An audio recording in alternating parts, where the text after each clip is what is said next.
বাকশালী মুজিববাদী 14 দলের বিচার এবং এদেরকে দ্রুত সময়ের ভিতর রাজনীতি নিষিদ্ধের দাবিতে আমরা গণসমাবেশ করব।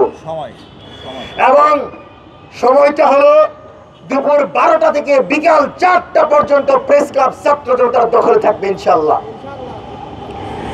আপনাদেরকে জানিয়ে রাখি, পিলখানার বিচারের জন্য পিলখানার স্বাধীন কমিশন, বিডিআর কমিশন যে রিপোর্ট প্রকাশ করেছে, সেই রিপোর্ট শুধু ডক্টর ইউনূসের জন্য না, সেই রিপোর্টে দেশের কামার কুমার জেলে চাষারাও দেখতে চায়।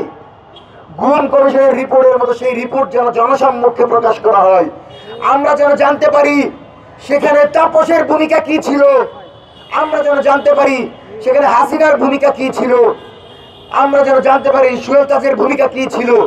এদের প্রত্যেকের ভূমিকা জানতে চাই, প্রত্যেককে বিচারের মুখোমুখি করতে চাই।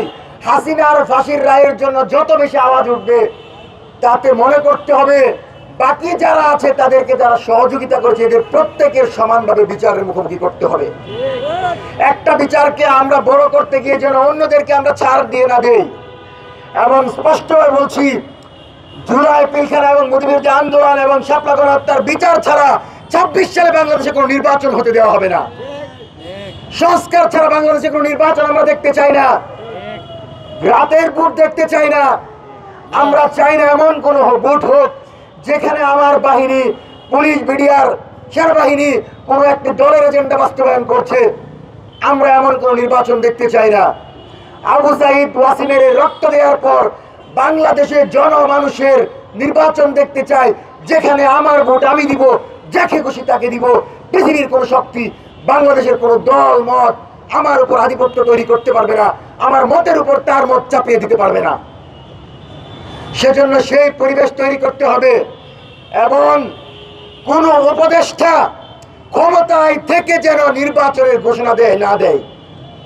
যে উপদেষ্টা লুটপাট করেছে তারা যদি জুলাইয়ের সমন্বয়ক হয়ে থাকে, তাদেরকে আমরা বিচারের মুখোমুখি করতে চাই। আমার অর্থ, আমার কামার কুমার জেলে চাষার অর্থ কোন উপদেষ্টা নিয়ে অস্ট্রেলিয়া পালাবে, লন্ডন পালাবে, সেটা আমরা এই বাংলাদেশে হইতে দিব না। লাঠি নিয়ে আমরা দাঁড়িয়ে থাকবো। প্রত্যেকটা উপদেষ্টাকে এই ক্ষমতায় থাকাকালীন যে করাপশন করেছে, ক্ষমতায় থাকাকালীন যে উপার্জন করেছে, তার প্রত্যেকের হিসাব দিয়ে তারপর তাদের ক্ষমতা থেকে চাইতে হবে। এবং অন্তর্বর্তীকালীন সরকারের দায়িত্ব থাকাকালীন কোন উপদেষ্টা নির্বাচনী ঘোষণা দিতে পারে না।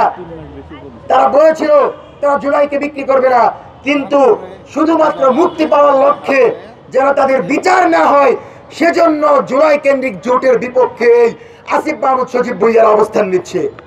বই করার কিছু নাই।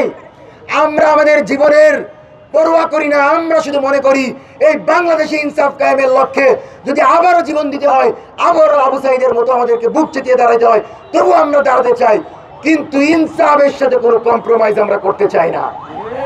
এবং স্পষ্টভাবে বলছি, সেনাবাহিনী আমাদের অংশ, বিডিআর আমাদের অংশ, পুলিশ আমাদের অংশ। কিন্তু তাদের মাঝে যারা কোলাঙ্গার, যারা খুনি, যারা ভারতের দালাল, রয়ের দালাল, তাদেরকে কোনো জায়গা আমরা আমাদের এই জমিনে দিব না।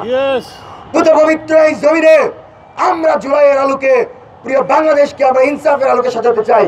সেজন্য আমরা কর্মসূচি ঘোষণা করছি, বাকশালী মুজিববাদী 14 দলের বিচারের দাবিতে যে গণসমাবেশ, সেই গণসমাবেশ 12টা থেকে 4টা পর্যন্ত প্রেস ক্লাব ছাত্র জনতার দখলে থাকবে। স্লোগান হবে একটা, ইনকিলাব ইনকিলাব, জিন্দাবাদ জিন্দাবাদ।